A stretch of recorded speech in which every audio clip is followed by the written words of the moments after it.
Hello दोस्तों, आप सभी को भारत स्टडीज यूट्यूब चैनल पे हार्दिक स्वागत है।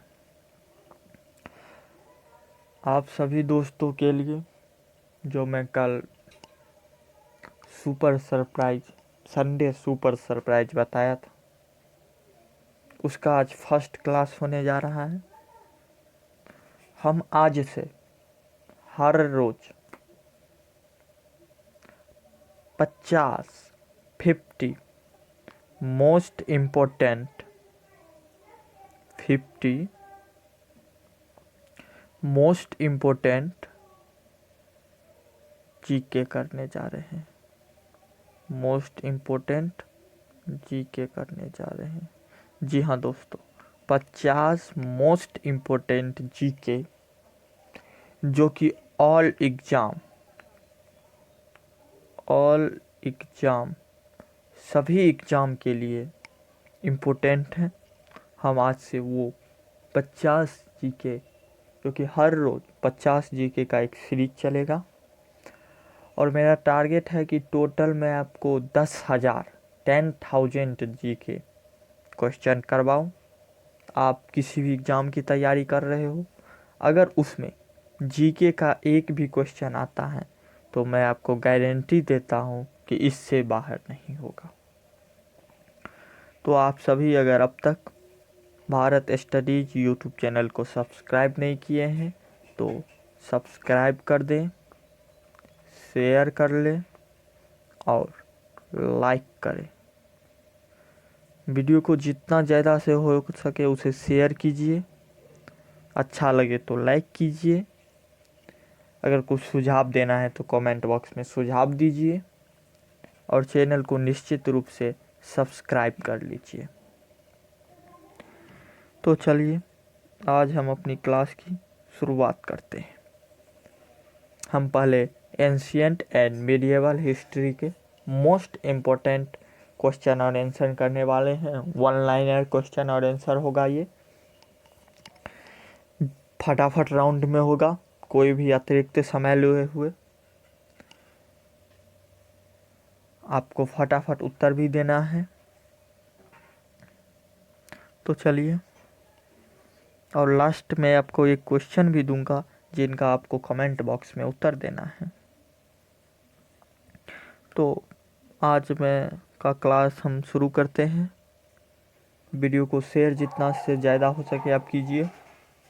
चलिए आज की क्लास को शुरुआत करते हैं। और पहला प्रश्न है, वैदिक काल में पनी नाम से जाने गए समुदाय का मुख्य व्यवसाय क्या था? वैदिक काल में पनी नाम से जाने जाने वाले समुदाय का जो है सो पूछा जा रहा है कि मुख्य व्यवसाय उन लोगों का क्या था जो पनी नाम से जाना जाता था। तो उनका मुख्य व्यवसाय व्यापार था। व्यापार से ही उनका रोजी रोटी चलता था और उनका मुख्य व्यवसाय भी व्यापार ही था। चलिए हम नेक्स्ट की ओर बढ़ते हैं। नेक्स्ट है, ऋग्वेद में पुत्री के लिए प्रयुक्त शब्द दुहिता का शाब्दिक अर्थ क्या है? ऋग्वेद में पुत्री के लिए प्रयुक्त शब्द दुहिता का शाब्दिक अर्थ क्या है? तो शाब्दिक अर्थ होता है गाय का दोहन करने वाली। गाय का जो दोहन करती है उसी को दुहिता कहा जाता है। अब चलिए हम नेक्स्ट क्वेश्चन की ओर बढ़ते हैं। संगम युग में तमिलों का सर्वाधिक लोकप्रिय देवता कौन था? संगम युग जो था उसमें तमिल लोगों का जो सर्वाधिक लोकप्रिय देवते थे वे थे मुरुगन। मुरुगन उन लोगों का सर्वाधिक लोकप्रिय देवता था। अब हम नेक्स्ट क्वेश्चन की ओर बढ़ते हैं। नेक्स्ट क्वेश्चन है, मोहम्मद बिन तुगलक ने किस धातु में सांकेतिक सिक्कों का प्रचलन किया था? तो मोहम्मद बिन तुगलक ने किस धातु में सांकेतिक सिक्के का प्रचलन किया था? तो वह सिक्के थे कांस्य में। कांस्य में वो सिक्के थे जिनका प्रचलन मोहम्मद बिन तुगलक ने सांकेतिक सिक्कों के रूप में किया था। वो सिक्के थे कांस्य में। कांस्य मतलब तांबा, तांबा में वो सिक्के थे। चलिए हम नेक्स्ट की ओर बढ़ते हैं। ये हो गया हमारा कांस्य में। अब हम बढ़ते हैं यहाँ पे। नेक्स्ट प्रश्न है हमारा, गुजरात को जीतकर किसने उसे दिल्ली सल्तनत में शामिल किया था? तो उसे अलाउद्दीन खिलजी ने। गुजरात को जीतकर अलाउद्दीन खिलजी ने उसे दिल्ली सल्तनत में शामिल किया था। अलाउद्दीन खिलजी के बारे में आप लोग सब जानते ही होंगे। पद्मावत मूवी में इनके बारे में विस्तृत से जानकारियाँ दी गई है। आप सभी मूवी में तो दिलचस्पी रखते ही होंगे, निश्चित रूप से देखे होंगे और इनका नाम भी सुने होंगे। तो वही अलाउद्दीन खिलजी ने गुजरात को जीतकर दिल्ली सल्तनत में शामिल कर लिया था। वो व्यक्ति थे अलाउद्दीन खिलजी। चलिए नेक्स्ट की ओर बढ़ते हैं। नेक्स्ट है, अमीर खुसरो को किस गायन शैली का जन्मदाता माना जाता है? तो अमीर खुसरो हैं, उन्हें किस गायन शैली का जन्मदाता माना जाता है? तो उसे कव्वाली शैली का जन्मदाता माना जाता है। ये जो कव्वाली आप सुनते होंगे, इनके जन्मदाता अमीर खुसरो को ही माना जाता है। चलिए नेक्स्ट की ओर चलते हैं। कबीर की मृत्यु के पश्चात उनकी समाधि कहाँ बनाई गई है? मोस्ट इम्पोर्टेंट क्वेश्चन है आपके लिए कि कबीर की मृत्यु के पश्चात उनकी समाधि कहाँ बनाई गई है? कि उनकी समाधि मगहर, एक जगह है मगहर, वहीं पे उनकी समाधि बनाई गई है। तो कबीर की समाधि कहाँ है? मगहर में। चलिए अब नेक्स्ट क्वेश्चन की ओर चलते हैं। अकबरनामा के प्रख्यात लेखक अब्दुल फजल की हत्या किसने की? तो अकबरनामा के प्रख्यात लेखक थे अब्दुल फजल। इनकी हत्या कौन से व्यक्ति ने कर दी? तो इनकी हत्या थी वीर सिंह देव बुंदेला। वो इस व्यक्ति का नाम है वीर सिंह देव बुंदेला, जिसने अकबरनामा के लेखक अब्दुल फजल की हत्या कर दी। अकबरनामा एक प्रसिद्ध बुक है, उनके ये राइटर थे अब्दुल फजल, और इन्हीं की हत्या कर दी थी वीर सिंह बुंदेले।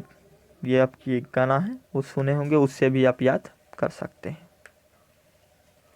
झांसी की रानी में जो आता है। नेक्स्ट क्वेश्चन है, बागी शहजादे खुसरो को आश्रय देने के लिए जहांगीर ने किस सिख गुरु को मृत्यु दंड दिया था? ये बागी शहजादा जो था खुसरो को आश्रय दिया था गुरु अर्जुन देव ने, और इसी गुरु अर्जुन देव को जहांगीर ने मृत्यु दंड दे दिया था, क्योंकि इसने खुसरो को आश्रय दिया था। गुरु अर्जुन देव उस व्यक्ति का नाम है। चलिए अब हम नेक्स्ट क्वेश्चन की ओर बढ़ते हैं। नेक्स्ट है, पांडवों का उल्लेख सर्वप्रथम किस विदेशी यात्री ने किया था? तो सर्वप्रथम मार्को पोलो ने पांडवों का उल्लेख किया था। मार्को पोलो नाम है उसका, एक विदेशी यात्री था, उसने ही पांडवों शब्द का सर्वप्रथम उल्लेख किया था। अब बढ़ते हैं हम नेक्स्ट की ओर। नेक्स्ट है, ब्यास नदी, ब्यास नदी का प्राचीन नाम क्या था? तो ब्यास नदी का प्राचीन नाम बिपाशा था। बिपाशा ब्यास नदी का प्राचीन नाम था, प्राचीन नाम था बिपाशा। नेक्स्ट की ओर बढ़ते हैं। 6ठी शताब्दी ईस्वी पूर्व में वत्स महाजनपद की राजधानी कहाँ थी? तो 6ठी शताब्दी में वत्स ये एक महाजनपद था और इसकी राजधानी थी कौशाम्बी। कौशाम्बी वत्स की राजधानी थी। चलिए नेक्स्ट की ओर बढ़ते हैं। नेक्स्ट है हमारा पाटलिपुत्र। पाटलिपुत्र नामक नगर की स्थापना किसने की थी? तो पाटलिपुत्र नामक नगर की स्थापना उदन, उदन ये एक राजा का नाम है, उसी ने की थी पाटलिपुत्र नगर की स्थापना।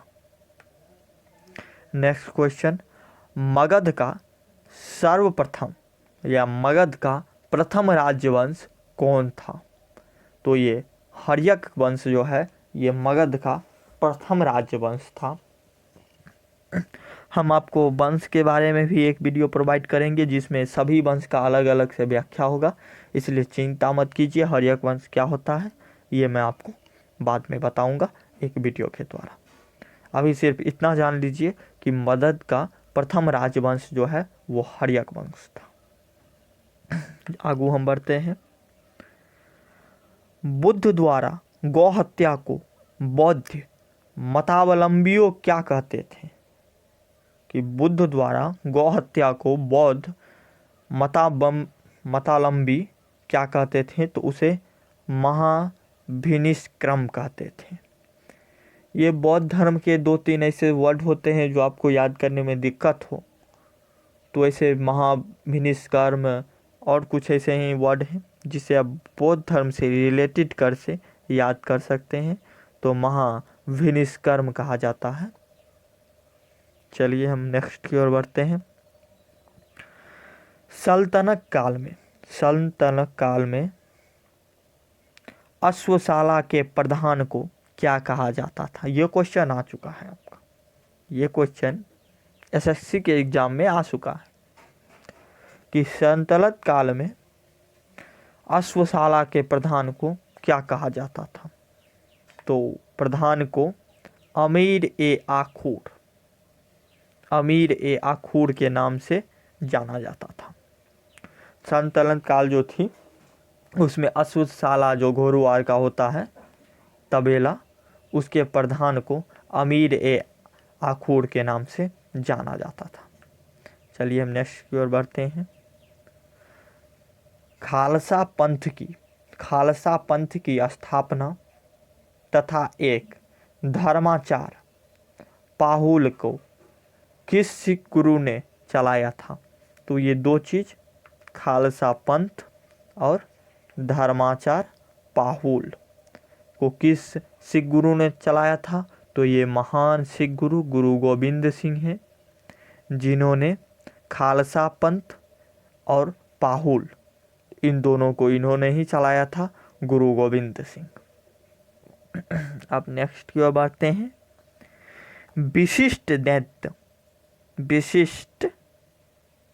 विशिष्टाद्वैत के प्रवर्तक कौन थे?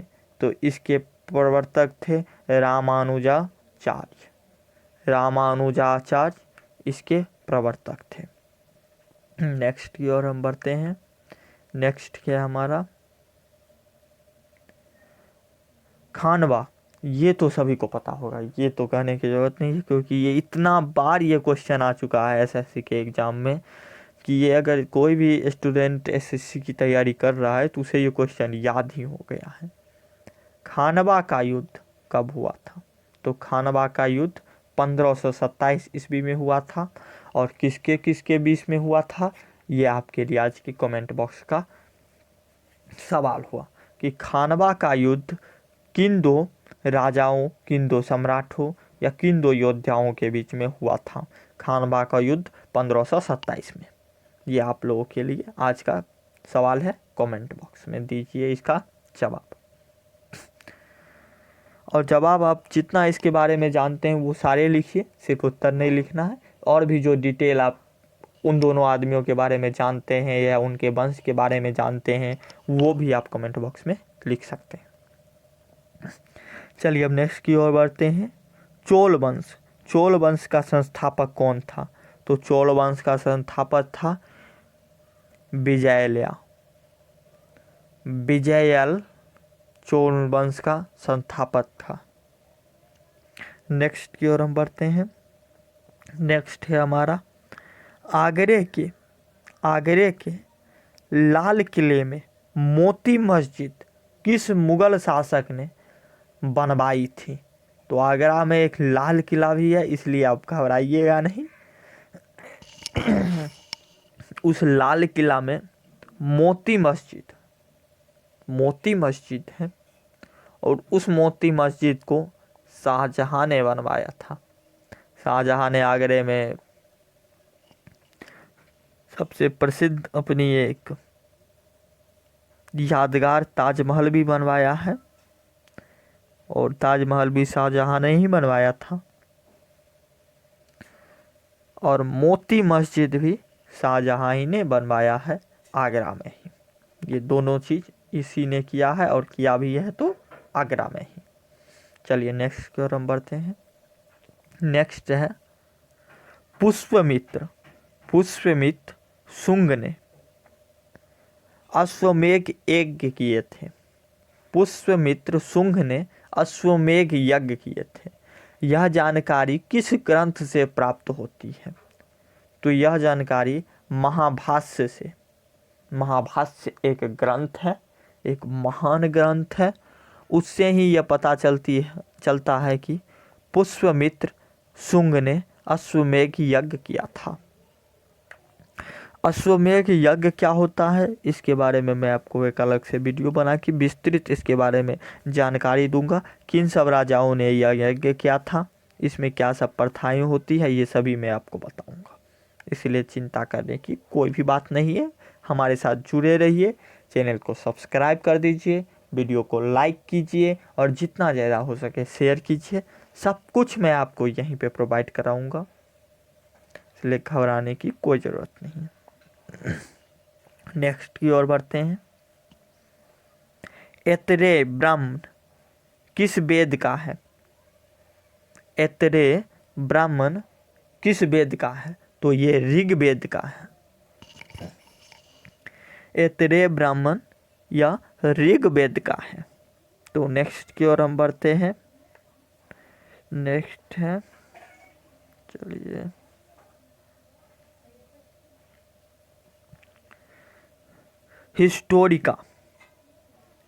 हिस्टोरिका नामक एक ग्रंथ है और इसके राइटर कौन है?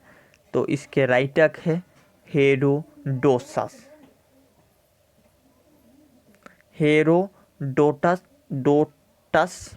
इसके राइटर हैं हिस्टोरिका।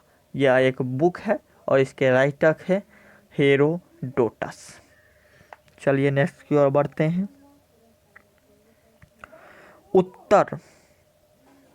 उत्तरामचरित्रम के लेखक कौन है? उत्तरामचरित्रम यह एक बुक है, यह एक ग्रंथ है। उत्तरामचरित्रम और इसके राइटर हैं भवभूति। उत्तरामचरित्रम के राइटर हैं भवभूति। तो नेक्स्ट की ओर बढ़ते हैं हम और नेक्स्ट क्वेश्चन है महमूद के साथ भारत आए किस विद्वान ने भारतीय समाज पर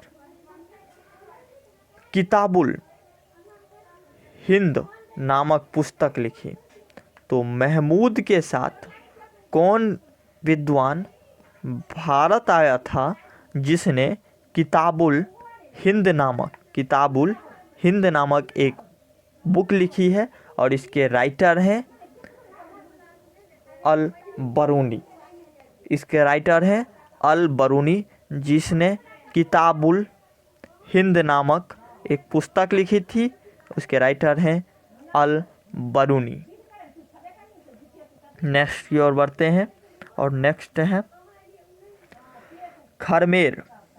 खरमेर राजा ने किस भारतीय राजा से मित्रता की थी? तो खरमेर राजा ने राजेंद्र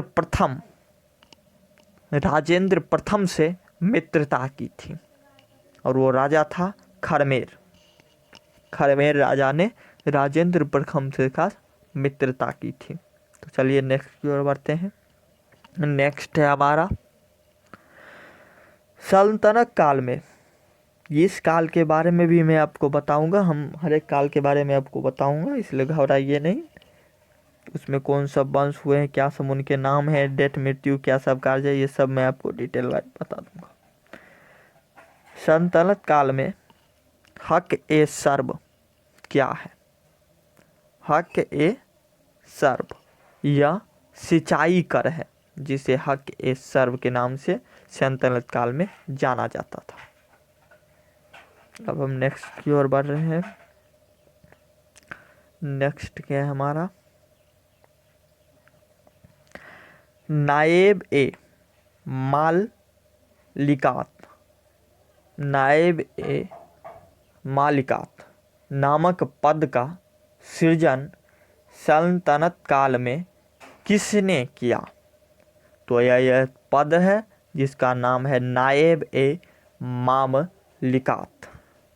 इसका सृजन जो है वो मुइज उद्दीन बहराम शाह, मुइज उद्दीन बहराम शाह ने इसका मुइज उद्दीन बहराम शाह ने इसका सृजन किया था, इस पद का नायब ए मामलिकात।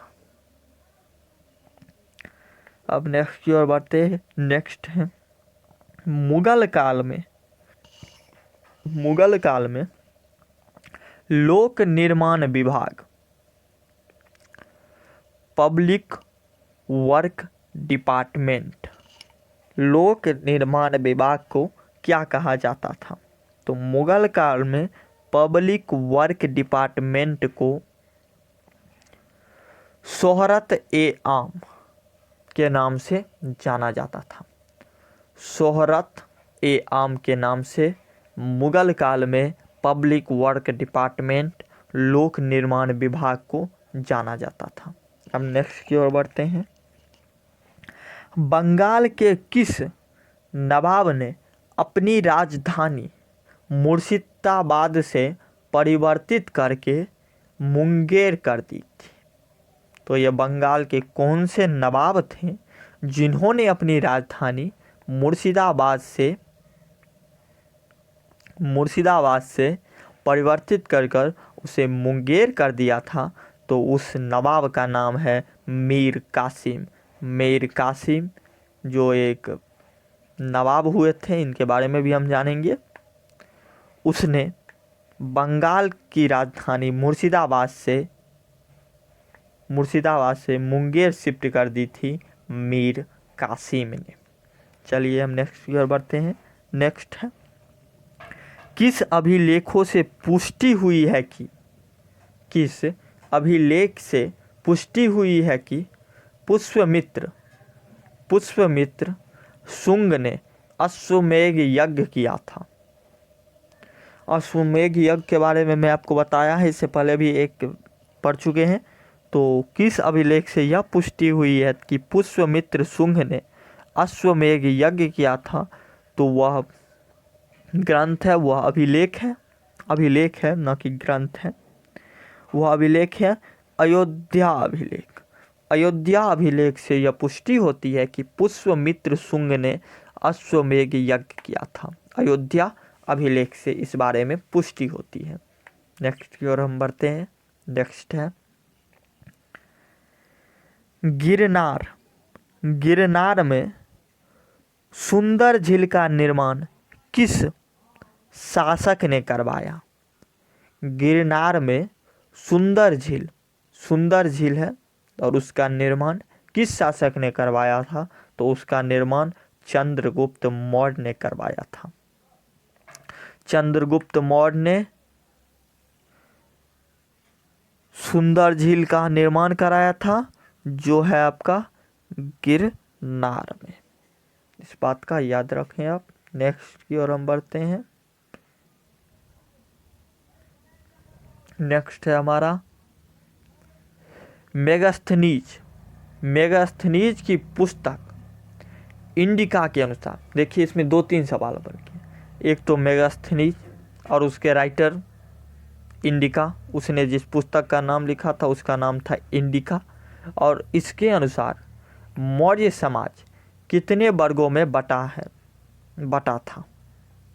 तो मेगास्थनीज के इंडिका पुस्तक के अनुसार मौर्य समाज 7 वर्गों में बटा था।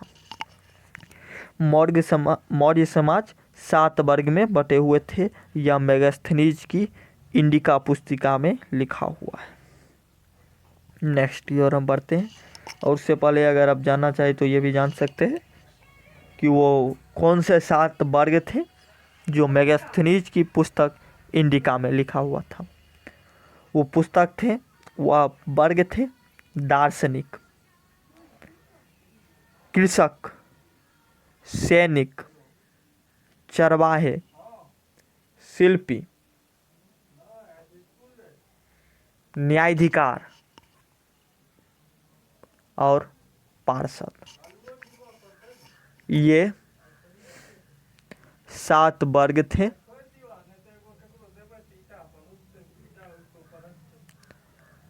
दार्शनिक, कृषक, सैनिक, चरवाहे, शिल्पी, न्यायाधिकारी और पार्षद, ये 7 वर्ग जो मेगास्थनीज के अनुसार मौर्य समाज के थे।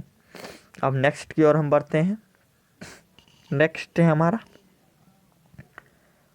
कनिष्क की राजधानी कहाँ थी। कनिष्क, इसकी राजधानी कहाँ थी? तो इसकी राजधानी थी पुरुषपुर, जिसे हम पेशावर भी कहते हैं। पुरुषपुर या पेशावर में है और यह राजधानी थी कनिष्क की। कनिष्क की राजधानी पुरुषपुर है जो पेशावर में है। नेक्स्ट की ओर चलते हैं। नेक्स्ट है हमारा नरसिंह बर्नल द्वितीय ने किस उपाधि राज सिंह थी? नरसिंह वर्मन द्वितीय ने जिसकी उपाधि राज सिंह थी, कांची में किस मंदिर का निर्माण कराया था? तो उस मंदिर का नाम है कैलाश मंदिर और इसका निर्माण कराया था आपका नरसिंह वर्मन ने, जिसे उपाधि मिली थी राज सिंह की। ये कांची में एक मंदिर का निर्माण कराया और उस मंदिर का नाम है कैलाश मंदिर। तो हम नेक्स्ट की ओर बढ़ते हैं। नेक्स्ट है हमारा एलोरा के प्रसिद्ध कैलाश मंदिर का निर्माण किसने कराया था? तो कांची में जो मंदिर है उसका निर्माण कराया था, वो मंदिर क्या था? कैलाश मंदिर। और ये मंदिर है एलोरा के प्रसिद्ध कैलाश मंदिर और इसका निर्माण करवाया था राष्ट्रकूट शासक कृष्ण प्रथम ने। ये शासक थे राष्ट्रकूट शासक और इनका नाम है कृष्णा प्रथम। इन्होंने ही कैलाश मंदिर जो कि एरोला में है उसका निर्माण कराया था राष्ट्रकूट शासक कृष्णा प्रथम ने। नेक्स्ट की ओर हम बढ़ते हैं। नेक्स्ट है हमारा शेर शाह का मकबरा कहाँ स्थित है? तो शेर शाह का मकबरा ये सासाराम में स्थित है और ये बात लगभग सभी स्टूडेंट को पता है, क्योंकि ये भी इतनी बार क्वेश्चन आ चुका है कि सभी को याद हो चुका है कि शेर शाह का मकबरा कहाँ है। शेर शाह का मकबरा सासाराम में है। अब नेक्स्ट की ओर हम बढ़ते हैं। नेक्स्ट है हमारा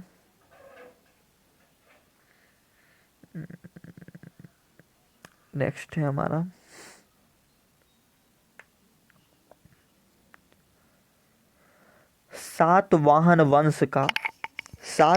वंश का महानतम शासक कौन था? तो सातवाहन वंश का महानतम शासन गौतमी पुत्र सतकर्णी था। सतकर्णी गौतमी पुत्र सातवाहन वंश का महानतम शासक था और उनका नाम था गौतमी पुत्र सतकर्णी। ये एक बहुत ही महान शासक हुआ। इनके राज्य में सुख समृद्धि, राज्य वृद्धि सब कुछ हुआ, इसलिए इन्हें महानतम शासक के नाम से जाना जाता है। नेक्स्ट क्वेश्चन की ओर बढ़ते हैं। नेक्स्ट क्वेश्चन है, पहली बार किस अधिनियम के तहत गवर्नर जनरल की कार्यकारी परिषद में, पहली बार किस अधिनियम के तहत गवर्नर जनरल की कार्यकारी परिषद में विधि निर्माण के उद्देश्य से किसी भारतीय को मनोनीत किया गया था? तो वह अधिनियम बताना है जिसके तहत गवर्नर जनरल की कार्यकारी परिषद में विधि निर्माण के उद्देश्य से भारतीय को नियुक्त किया गया था, अर्थात मनोनीत किया गया था। तो उस अधिनियम का नाम है भारतीय काउंसिलिंग अधिनियम 1861। भारतीय काउंसिलिंग अधिनियम 1861 के तहत ये किया गया था।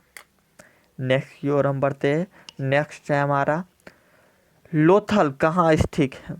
तो ये बहुत ही छोटा सा सवाल है कि लोथल कहाँ स्थित है। लोथल गुजरात में स्थित है।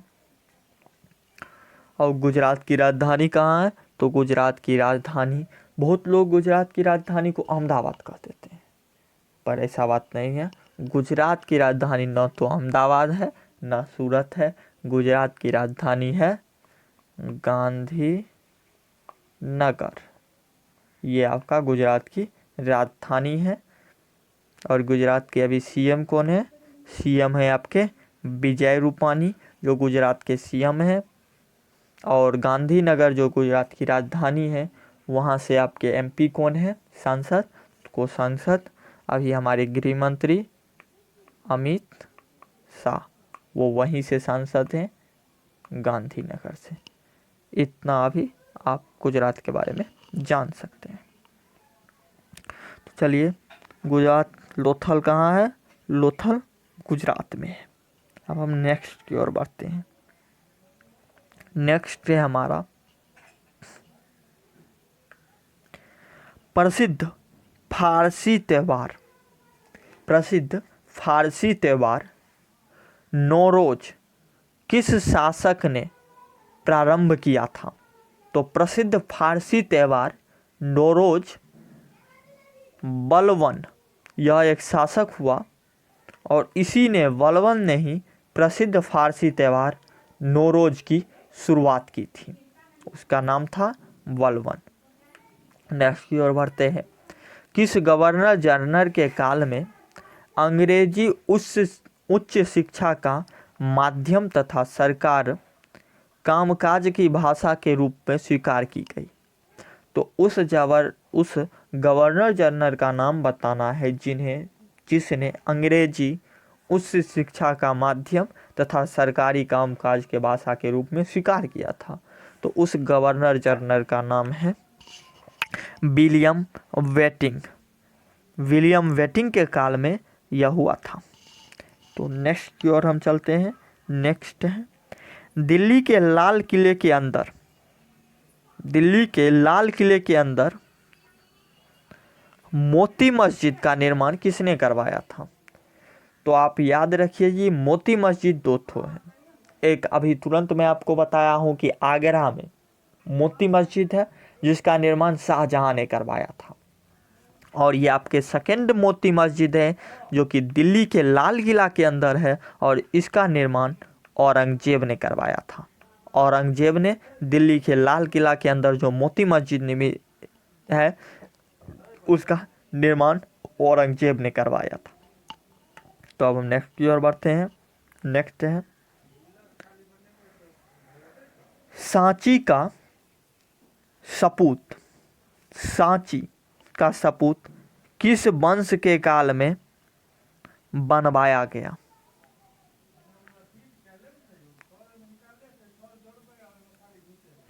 सांची का सपूत किस वंश के काल में बनवाया गया था? तो यह मौर्य वंश के काल में सांची का सपूत बनवाया गया था।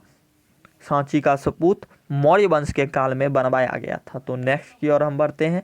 नेक्स्ट है हमारा, किस राजवंश ने हत्या का सत्ता हथियाया तथा जिसका अंत में भी हत्या द्वारा ही हुआ।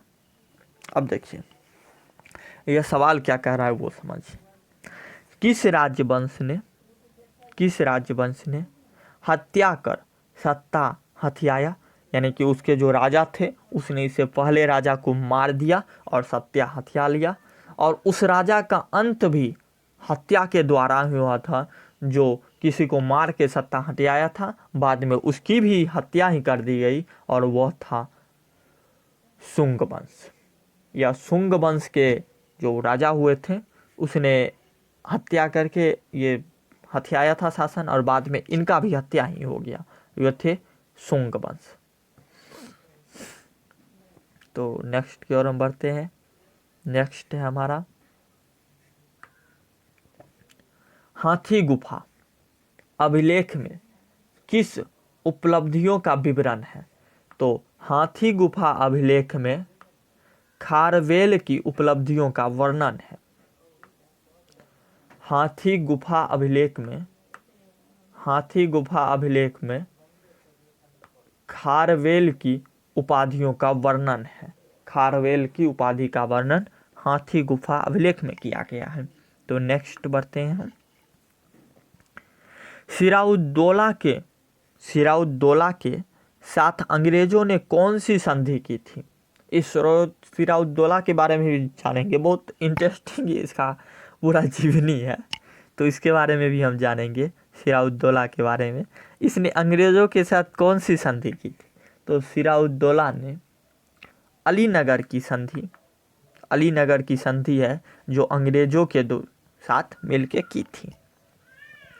इस संधि में क्या था, कहाँ था, वो जब हम इसके बारे में पढ़ेंगे सिराउद्दौला के बारे में तब जानेंगे कि अलीनगर की संधि में क्या था, क्या हुआ। अभी हम सिर्फ वन लाइनर पे फोकस कर रहे हैं। तो चलिए नेक्स्ट की ओर बढ़ते हैं। नेक्स्ट है हमारा, नरेंद्र मंडल की स्थापना का सुझाव किसमें था। तो नरेंद्र मंडल की स्थापना का सुझाव किसमें था। तो यह था चेम्सफोर्ड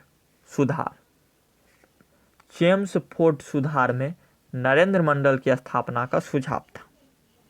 नेक्स्ट की ओर हम बढ़ते हैं। नेक्स्ट है हमारा, धन निकासी के सिद्धांत का प्रतिपादक कौन था। तो धन निकासी के सिद्धांत का प्रतिपादक दादा भाई नौरोजी, प्रसिद्ध हमारे देश के महान व्यक्ति दादा भाई नौरोजी ने धन निकासी के सिद्धांत की प्रतिपादन किया था। ये उन्हीं के द्वारा प्रतिपादन किया गया है, धन निकासी के सिद्धांत।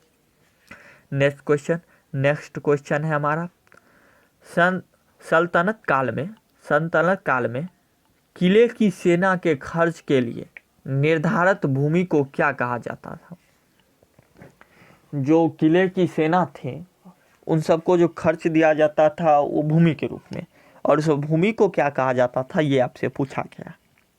तो उस भूमि को मफरूज उस भूमि को कहा जाता था। मफरूज याद रखिएगा वर्ड आप, मफरूज थोड़ा उस जमाने का वर्ड है, वो भी उन शासकों के वर्ड है, तो मफरूज याद रखने में थोड़ा तकलीफ होगा, पर आप याद करने की कोशिश कीजिएगा। मफरूज जो उस जमाने के जो किले के सैनिक थे उनके खर्च के लिए जो भूमि दिया जाता था उसका नाम था मफरूज। अब नेक्स्ट की ओर, नेक्स्ट हमारा है, बस 200 क्वेश्चन ही आपका बचा हुआ है। संतलनकालीन प्रांत की सेना को क्या कहा, संतलनकालीन प्रांत की सेना को क्या कहलाती थी। तो उस सेना को हस्मे अतराफ उस सेना को कहा जाता था, जो कि संतलनकालीन प्रांत की सेना थी। प्रांत की सेना ये है, उसको कहा जाता था हस में अतराफ, ये उस सल्तनतकाली प्रांत की सेना को कहा जाता था। नेक्स्ट क्वेश्चन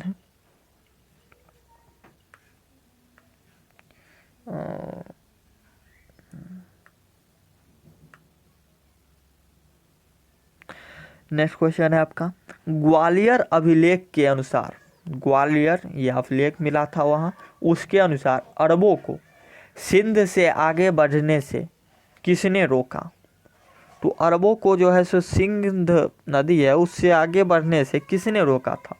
तो यह ग्वालियर अभिलेख से पता चला है कि उसे नागभट्ट ने आगे बढ़ने से रोका था। अरबों को सिंध से आगे बढ़ने से नागभट्ट ने रोका था। इस बात की पुष्टि ग्वालियर अभिलेख से होती है।